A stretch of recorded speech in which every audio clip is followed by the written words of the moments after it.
अब हमारा टॉपिक है oxidation and reduction reactions. Commonly इनको कंबाइन होके मींस कंबाइनली इनको हम रिडॉक्स रिएक्शन बोलते हैं। इनको रिडॉक्स रिएक्शन हम क्यों बोलते हैं, इकट्ठा क्यों लिखते हैं, क्योंकि ये जो दोनों प्रोसेस हैं एक दूसरे की कॉम्प्लीमेंट्री हैं। ऐसा नहीं कि ऑक्सीडेशन हो जाए रिडक्शन ना हो, रिडक्शन हो जाए ऑक्सीडेशन ना हो। जहां पे ऑक्सीडेशन होगा वहां रिडक्शन भी होगा, जहां रिडक्शन होगा वहां ऑक्सीडेशन भी जरूर होगा। अब सबसे पहली बात यह है कि हम दोनों को जान लेते हैं कि ऑक्सीडेशन एंड रिडक्शन है क्या। ऑक्सीडेशन की बात करें हम, ये वो प्रोसेस है जहां पर मींस जिस प्रोसेस के अंदर किसी सब्सटेंस के अंदर ऑक्सीजन ऐड होता है, the addition of oxygen to a substance, या फिर ऑक्सीजन ऐड नहीं होता तो वहां से हाइड्रोजन बाहर निकलता है, रिमूवल होता है हाइड्रोजन का। ये दोनों जो कंडीशन है ये ऑक्सीडेशन के लिए फेवर करती हैं। वैसे तो और भी कंसेप्ट हैं ऑक्सीडेशन एंड रिडक्शन के। ये जो कंसेप्ट मैंने आपको बताया है ये 10th क्लास के अंदर ओनली क्लासिकल कंसेप्ट है, ये ऑक्सीडेशन एंड रिडक्शन का।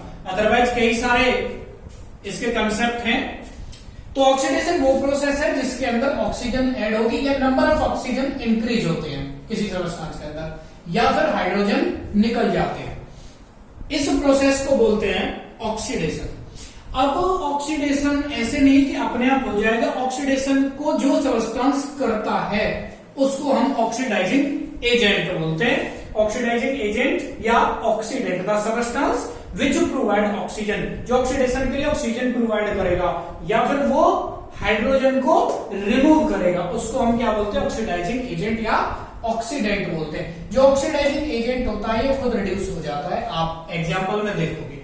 अब मैं रिडक्शन बता रहा हूं, रिडक्शन बिल्कुल अपोजिट है ऑक्सीडेशन का।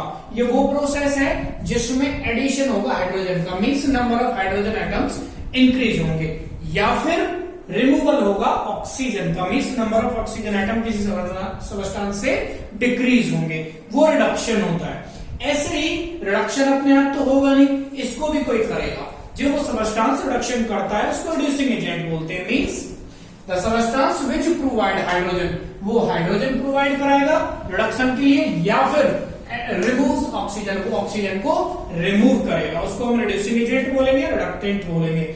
और जो रिड्यूसिंग एजेंट होता है वो खुद ऑक्सीडाइज होता है। ये आप एग्जांपल में देखोगे, अभी मैं एग्जांपल कराता हूं।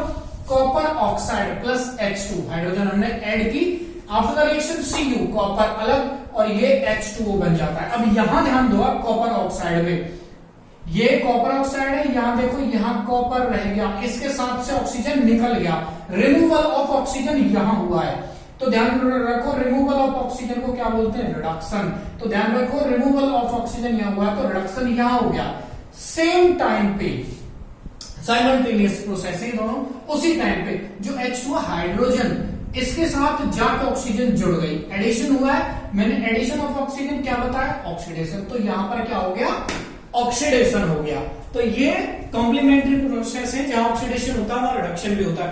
अब बात आती है कि क्वेश्चन किस टाइप से पूछा जाता है। आपको एक इक्वेशन दे दी जाएगी, प्रोबेबली आपको एक इक्वेशन दे दी जाएगी, जनरली ऐसे पूछे जाते हैं क्वेश्चन।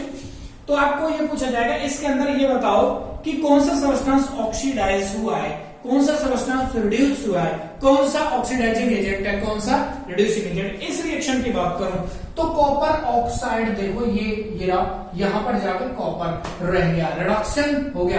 किसका हुआ था, कॉपर ऑक्साइड का रिडक्शन हुआ है। तो सब्सटेंस रिड्यूस में मैंने कॉपर ऑक्साइड लिख रखा है। आप ये मत लिख देना कि ये बन गया, ये तो रिडक्शन मींस रिड्यूस्ड प्रोडक्ट है।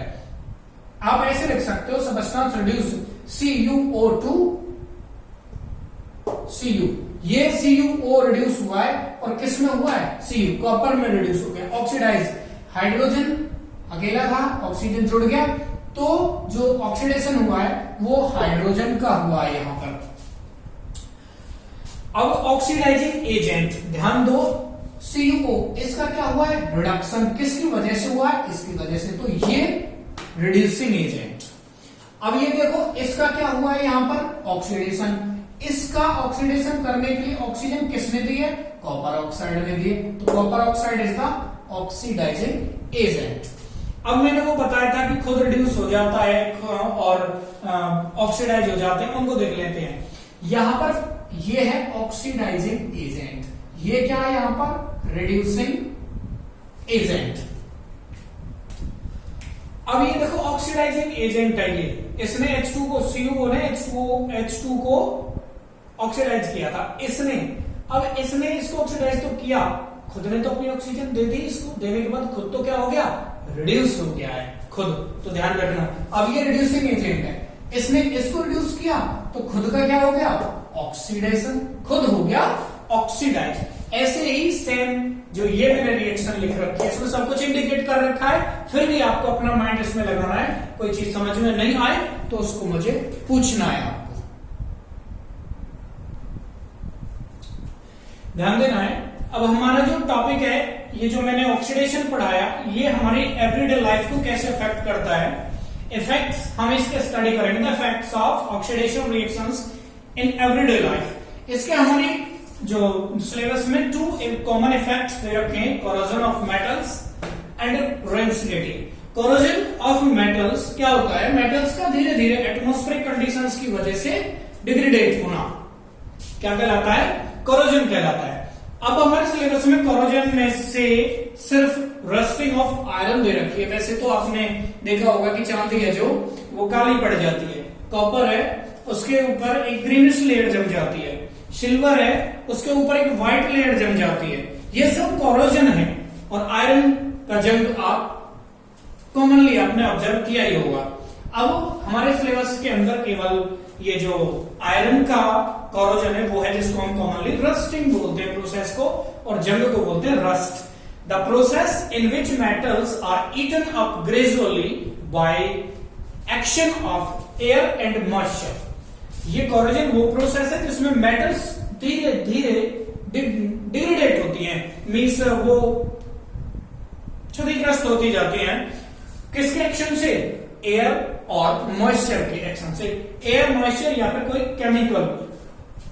केमिकल कैसे बनता है? जैसे एटमॉस्फेयर में CO2 है, मॉइस्चर H2O मिलकर इसके साथ H2CO3 कार्बनिक एसिड बना लेता है, केमिकल बन गया, which is responsible for the corrosion या रस्टिंग ऑफ आयरन। अब हम आयरन की बात करें तो ये आयरन, ये ऑक्सीजन फ्रॉम एयर, ये वाटर मींस मॉइस्चर, ये मिलकर क्या बना देता है? Fe2O3, इसके साथ वाटर मॉलिक्यूल्स जुड़े हुए हैं। वाटर मॉलिक्यूल जुड़े हुए हैं तो ये जो सॉल्ट जिनके साथ वाटर मॉलिक्यूल्स जुड़े हुए होते हैं उनको हाइड्रेटेड सॉल्ट्स बोलते हैं। अब यहां देखो मैं इसकी रस्ट की बात कर रहा हूं, ये हाइड्रेटेड है, वाटर मॉलिक्यूल जुड़ा हाइड्रेटेड। आयरन, इसकी ऑक्सीडेशन स्टेट आयरन की इसमें 3, ऑक्सीजन है ऑक्साइड, जिसको कॉमनली क्या बोलते हैं? रस्ट। और रस्ट क्या करता है? जो लोहे की ऑब्जेक्ट्स या चीजें होती हैं उनको वीक कर देता है। अब हम, ये फॉर्मूला इंपोर्टेंट है, आप ध्यान रखना, आपको पता होना चाहिए इसका फॉर्मूला रस्ट का, और नेम भी पता होना चाहिए। अब मैं रेंसिडिटी की बात कर रहा हूं, हिंदी में इसको विकृत गंधिता बोलते हैं। जो खाना खराब हो जाता है, बासी भोजन हो जाता है, उससे जो स्मेल आने लगती है वो पहचान है रेंसिडिटी की। रेंसिडिटी क्या है? द एरियल ऑक्सीडेशन, जो एयर की वजह से खाने को जो खुला छोड़ देते हैं, air oxidation of food and oil in food, sorry, जो फैटी एंड ऑयली फूड होता है तो उसका एरियल ऑक्सीडेशन हो जाता है। मार्क वाइज इसका हम कैसे पता लगाते हैं? बाय अनप्लीजेंट स्मेल, उसके अंदर से हमें बुरी बदबू आती है, एंड टेस्ट, और उसका टेस्ट भी हमें अच्छा नहीं लगता, खराब हो जाता है। इस प्रोसेस को, कंडीशन को रेंसिडिटी बोलते हैं। इस रेंसिडिटी को हम कैसे रोकते हैं? इसके लिए यूज करते हैं हम एंटीऑक्सीडेंट। कितनी बार क्वेश्चन इस पे पूछा गया, व्हाट आर एंटीऑक्सीडेंट? ध्यान रखना, हम टॉपिक पढ़ रहे थे ऑक्सीडेशन इफेक्ट, ऑक्सीडेशन के पढ़ रहे हैं हम, तो इसको जो रोकता है ऑक्सीडेशन को तो एंटीऑक्सीडेंट हो गए। The chemical substances which prevent the oxidation of food called antioxidant. Chemical examples BHT, butylated hydroxy toluene BHA butylated hydroxy anisole. ये दो कॉमन एंटीऑक्सीडेंट्स हैं और कभी कभी इस पे क्वेश्चन पूछा जाता है। 2-3 केमिकल के साथ सोडियम बेंजोएट को डाल दिया जाता है और पूछा जाता है which of the following is food preservative. ध्यान रखना, sodium benzoate is the chemical which is used as food preservative. आपको ध्यान रखना है एंटीऑक्सीडेंट्स का टॉपिक इंपोर्टेंट टॉपिक है। जो और अदर वेज हैं by which oxidation is prevented या rancidity is prevented, those are by packing the oily food in nitrogen gas. आपको सबको पता है चिप्स कुरकुरे वगैरह के जो पैकेट आते हैं उनमें गैस भरी हुई आती है और वो कौन सी होती है? नाइट्रोजन।